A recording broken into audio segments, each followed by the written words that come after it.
Hello, ghouls and goblins and other kinds of degenerates.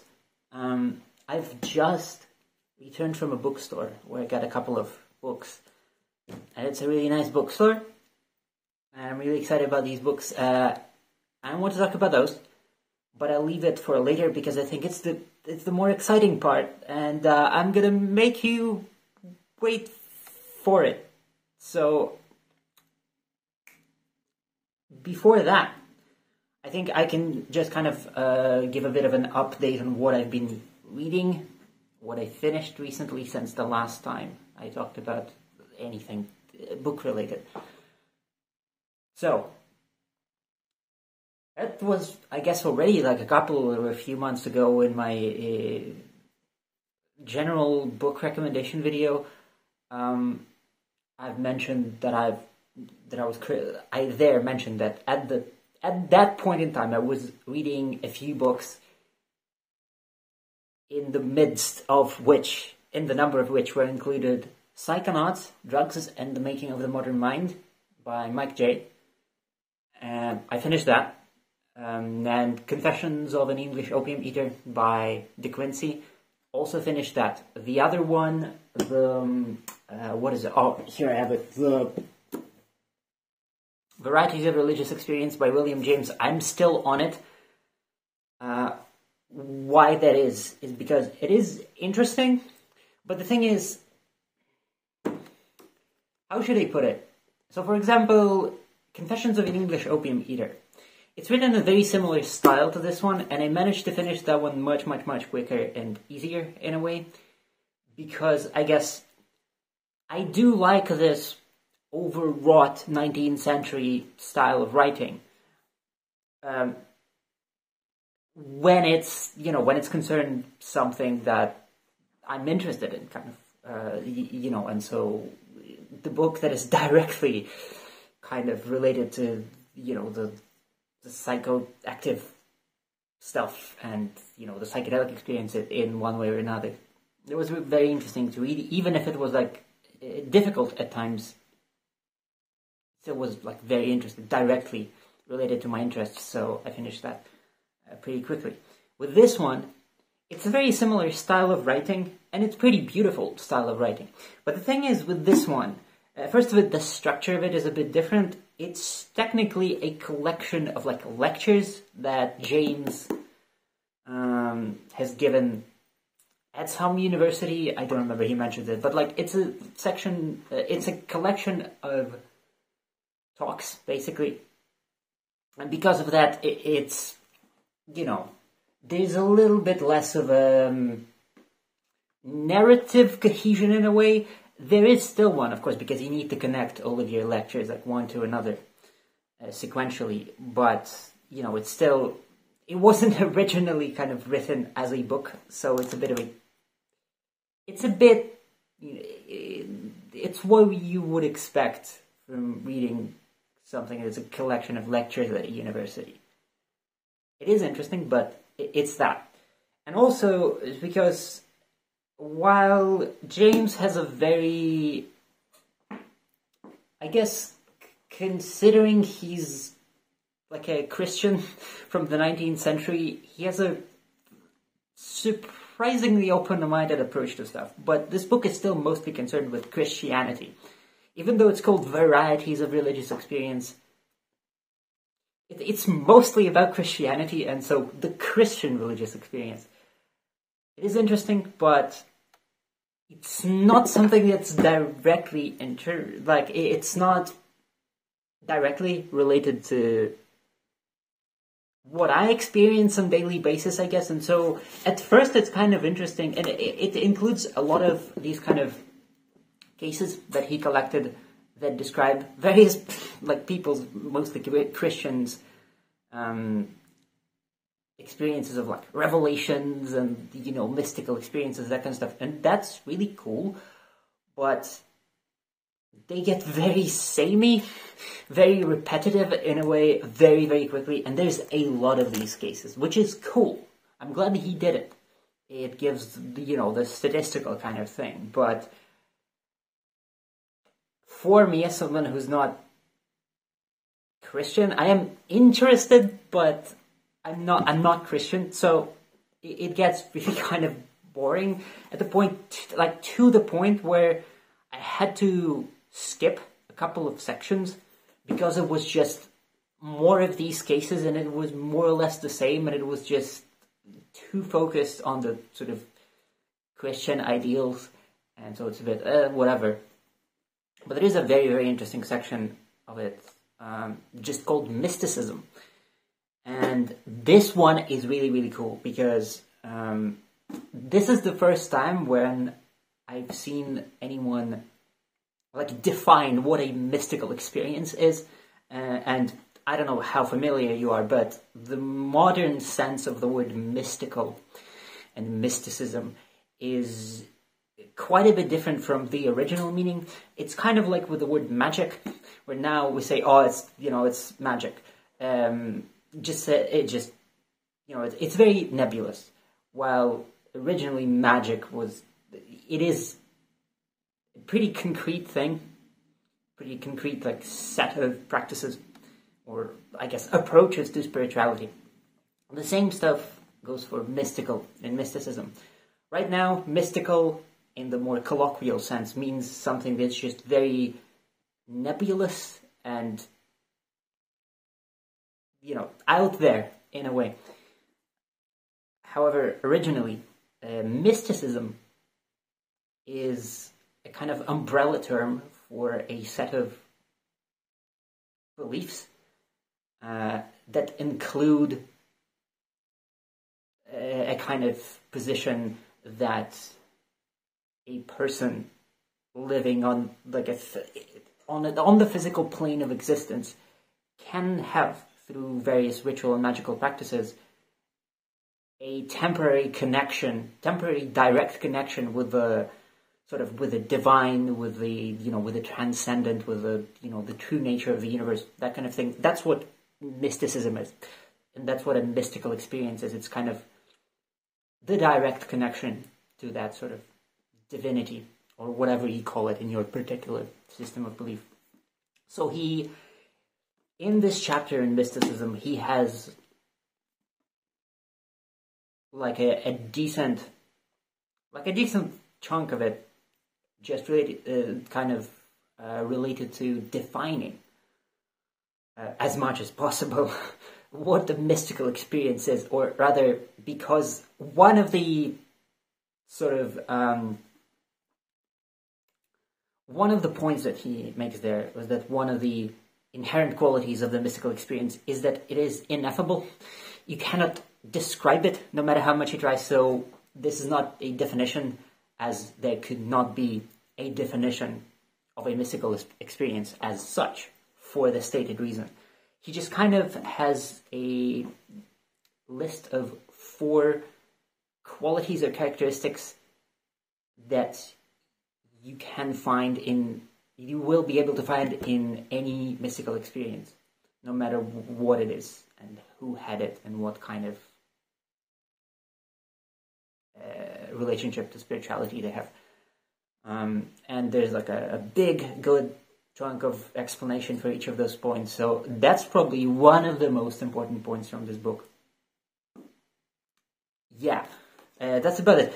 And I haven't even finished it, and I already have that much to say. So, yeah, I will swiftly move on. So the one that he did finish, Psychonauts by Mike J. It was first published in 2023, so it's very, very new. But it is about the 19th century. So if you, for some reason, are interested both in psychedelics or kind of psychoactive experience, like pharmacology and that kind of stuff, and the 19th century, read it. It's really good. It's difficult to say much about it because there's just a lot, and it's a very good general general exploration of how the 19th century was in many ways like a foundational time period for the sort of psychedelic, they didn't have the word psychedelic back then, but like for the, you know, psychedelic psychonaut culture that we have today. And on that note, kind of tangentially, if you're interested in this kind of area, I would also recommend, in a very similar vein, a book by Sadie Plant called Writing on Drugs, which I think it's like a pun, you know, writing on drugs, but writing on drugs.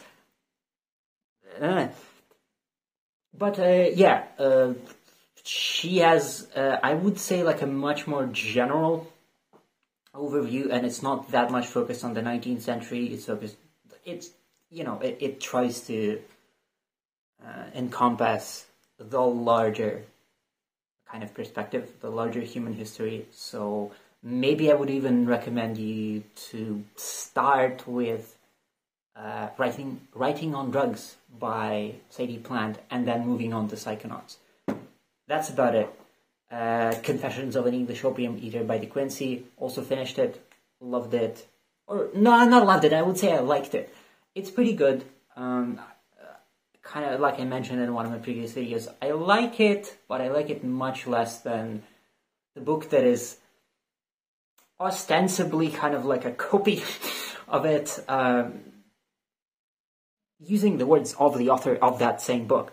The one who copied Confessions of an English Opium Eater is The Hashish Eater by Fitzhugh Ludlow. I like that one much more, but so I would say, but also Fitzhugh Ludlow's book is much more, I would say it's much more non-linear, and it's much more, the ideas that the book presents are much more like twisted, like intertwined, and much more difficult in a sense. So Opium Eater is a bit easier in that sense, and it doesn't go, from my point of view, that deeply into the very interesting part of like what it actually feels like to have all of those opium experiences as someone who never had opium and probably will never have, hopefully. That's the most interesting part, but he doesn't really dwell too much. Like, he kind of does, but I don't know. It's an okay book. It's a good book, I would say. Even if, for me personally, kind of approach-wise, it's just okay. Language-wise, it's pretty good. I like that kind of language, so yeah. That's about it.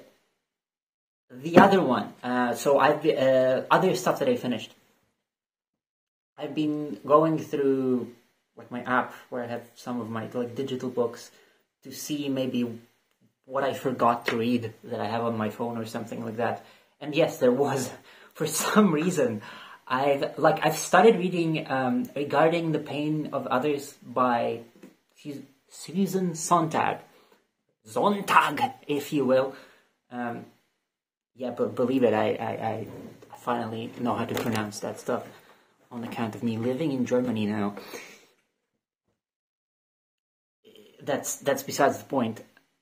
Regarding the Pain of Others, I started reading it. For some reason, I dropped it, and I left it there unfinished for like months and completely forgot about it. And like, oh yeah, I've just like in the middle of the book apparently, and I finished it, and it's really, really, really good. If you haven't read anything by Sontag, read it. It's pretty good. It's the same author who has the pretty famous book. Oh my god, I forgot what it's called. I think it's called On Photography. Let me check. I have my Goodreads pulled up here. Yeah, On Photography.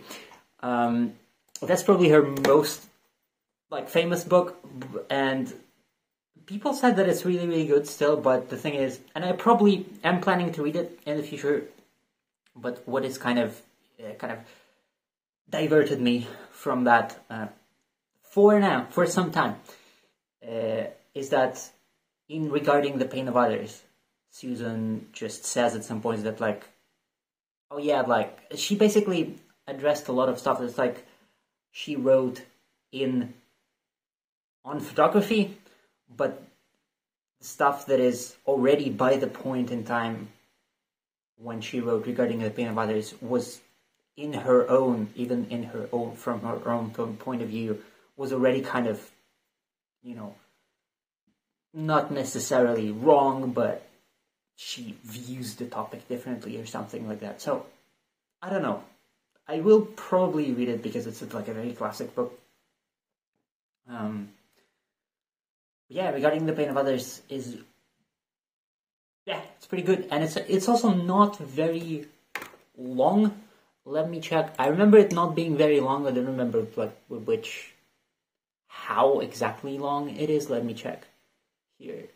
Oh yeah, it's like 117 pages. It's, you know, it's pretty short. So, but it has a lot of very interesting. Yeah, there's a lot of. It's a bit difficult at times just because of, you know, you kind of expect it from something that is called the way it is, the way this book is called. Discusses a lot of like war and death, and you know, so it might be difficult, but it's also, I think it's very poignant, and yeah, brings up a lot of very interesting considerations. I think that's it. That's it. Yeah, it's what I have finished recently. But also I've been kind of, the last couple of days, I've been kind of going through a couple of books that I have already finished some time ago, but I need to revisit them because I'm kind of doing like some research and like cross-referencing stuff for a project that I'm working on right now, and I'm writing something maybe when it's at some state of completion I'll mention it, but yeah, it's I've been going back through Liber Null by Peter J. Carroll and Condensed Chaos by Phil Hine, both books on chaos magic. Yeah, and because I'm writing something that's very, I would say, directly related to that, or at least draws a lot of inspiration from that, I was just kind of, I needed to research some basic stuff from chaos magic and like magical practices in general, particularly like the ideas of invocation and evocation, and a lot of that kind of stuff. So yeah, those books I have finished them, but like some time ago, so it's not new to me. I thought I'd just mention them because I've been going through them the last couple of days. There might be something else that I'm forgetting, maybe something that I also forgot to put on my Goodreads. I'm trying to be like, put books in there. I never give books stars the rating because I don't, it doesn't work for me. It's just, I don't understand how you can rate a book. It's a bit weird to me, but you do you. If you put ratings in books, we do not kink shame here. Anyways, yeah, but finally about these. So, how I acquired these. I literally just thought, I want to take a walk, and I want to, like, what if I go try to find a bookstore that I haven't been in, and I just typed in, like, bookstore in the maps, and one of the first ones that popped up was the one that I never visited before, and it was like perfect. I don't. It's a bit weird to kind of. I guess I'll mention it. It's just like a bit weird because usually when you see people doing these, they don't really mention where they buy their books because pretty much, like, unequivocally, people just buy books online on a very particular website that everyone knows, or the recommendation of like a physical store would be a bit weird because people are all around the world, and it's like it doesn't really apply to them if they don't live in that same area. But I think it's still a bit weird for me to kind of realize it. But I live now in a city that's like a major city, where if you're anywhere around the Europe area, maybe even somewhere else, you might just come here at least once in your life, just because how major the city is. So maybe it's gonna be relevant to some of you at some point in time. The bookstore that I found is, what is it called? It's called the St. George's Bookstore or something like that. St. George's Book, whatever. And it's in Berlin, in Germany. And it's like, why I really liked it is because it's a fully English bookstore. Everything they have there is in English. And that's amazing for me because I'm still majorly using English in my daily life and the stuff that I read, and I can read German, but I'm A, not very good at it, and B, I don't... Sorry, Germans, please close your ears. It's not my favorite language. I'm sorry. It's like, it's just, I don't know, just a personal thing. Oh my fucking God. I'm just giving these hot takes. It's not a hot take, it's literally a personal preference. It doesn't mean anything, but you know what I mean. So it's really cool for me to find like a fully English bookstore, because most bookstores here, they do have like English sections. Some of them are pretty big sections, but like a full bookstore is really good for me because you can find anything there. Like this was my first time there, but from, you know, I don't know how long I've been there, for like half an hour or something. I've got the impression that you could find whatever in there. And it's really nice vibe there, and they also have like a newer books in terms of like, well, not even chronologically, but just like in terms of how new the copy is.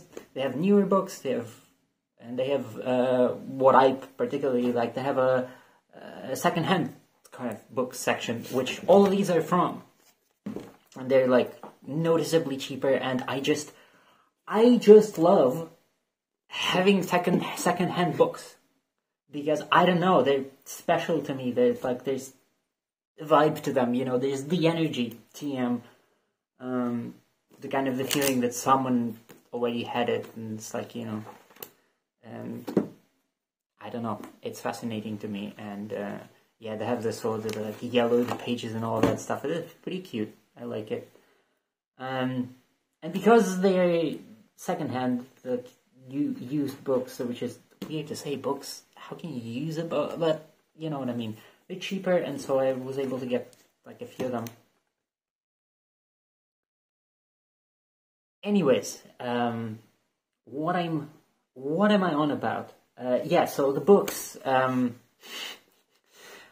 I guess two of them are very like seems to have a very specific vibe, which, if you've seen my latest video here, it might not be too surprising for you that this kind of vibe is interesting to me. But yeah, so these books,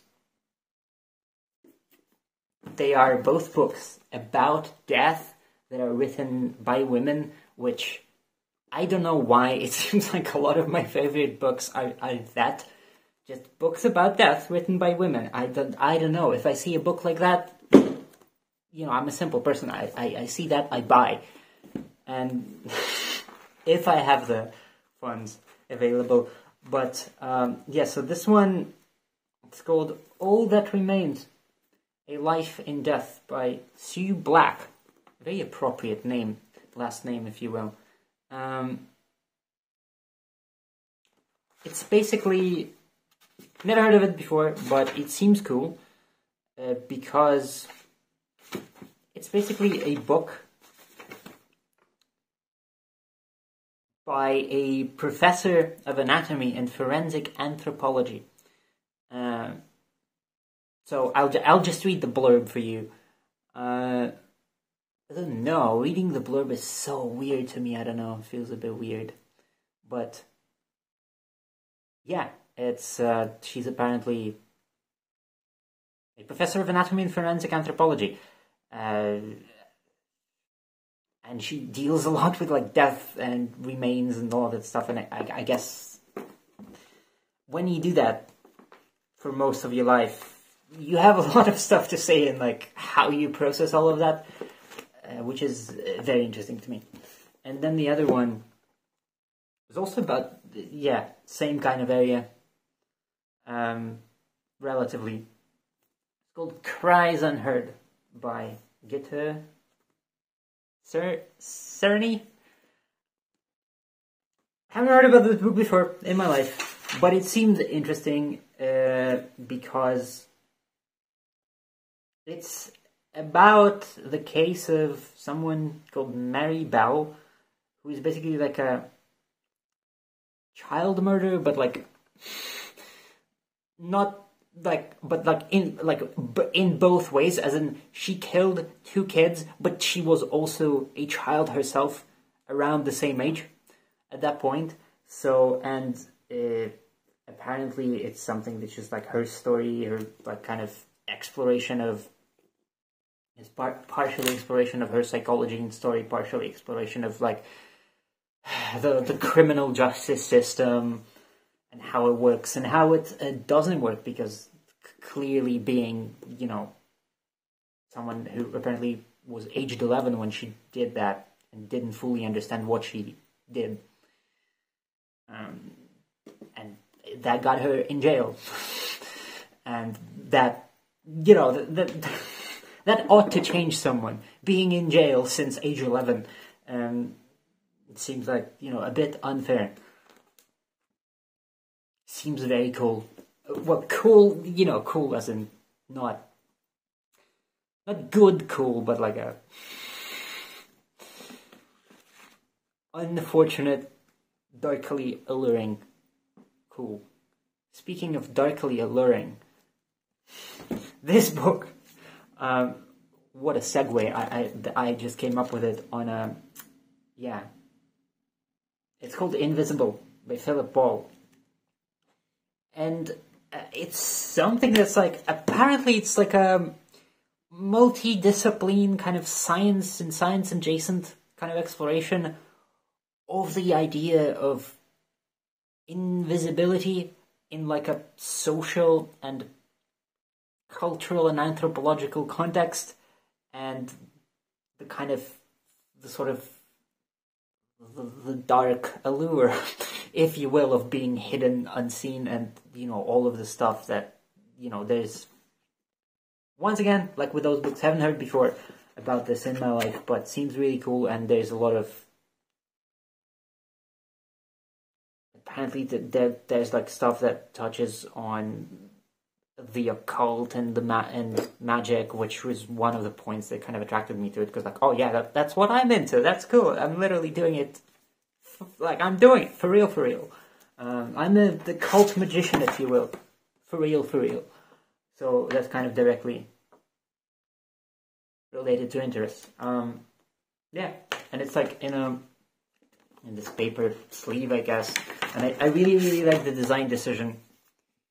So it's just there, and you barely see the invisible written in the background. I hope you can see it. I think it comes through a little bit. But then on the other side, it's the same but mirrored, which is one of the best design decisions, like minimalist design decisions I've ever seen. As someone who also does a lot of graphic design, that's just, I don't know, I really like it. Seems to be really cool. So that's about it, I think.